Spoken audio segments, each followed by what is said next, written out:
नमस्कार, मेरा नाम है राजीव और आप देख रहे हैं भोजपुरी प्लेनेट यूट्यूब चैनल। इस वक्त की बड़ी खबर आ रही है रितेश पांडे की तरफ से। जी हाँ, रितेश पांडे का नया गाना रिलीज होने जा रहा है। इस वीडियो में हम बात करेंगे रितेश पांडे के आने वाले नए गाने के बारे में कि रितेश पांडे का नया गाना कब और किस यूट्यूब चैनल से रिलीज किया जाएगा। भोजपुरी फिल्मों के युवा सुपरस्टार रितेश पांडे एक बेहतरीन एक्टर तो हैं ही, साथ में एक बेहतरीन सिंगर भी हैं।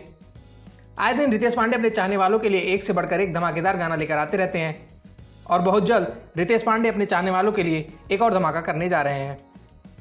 आपको बता दें कि रितेश पांडे का नया गाना वर्ल्ड वाइड रिकॉर्ड के यूट्यूब चैनल से रिलीज किया जाएगा।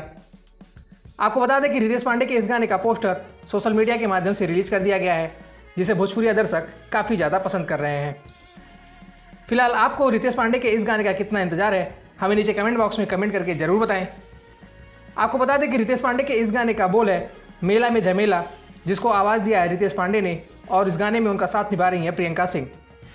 आपको बता दें कि रितेश पांडे के इस गाने को संगीत से सजाया है छोटू रावत ने और इस गाने के लिरिक्स को लिखा है आलम दिलसाद ने। आपको बताते चले कि रितेश पांडे के इस गाने को कल यानी 13 अक्टूबर को सुबह 5:30 बजे वर्ल्ड वाइड रिकॉर्ड के यूट्यूब चैनल से रिलीज किया जाएगा। आपको यह जानकारी कैसी लगी, हमें नीचे कमेंट बॉक्स में कमेंट करके जरूर बताएं। वीडियो अच्छी लगी तो वीडियो को लाइक करें, शेयर करें और भोजपुरी जगत से जुड़ी ऐसी तमाम खबरों के लिए चैनल को सब्सक्राइब करके बेल नोटिफिकेशन जरूर दबा लें। शुक्रिया।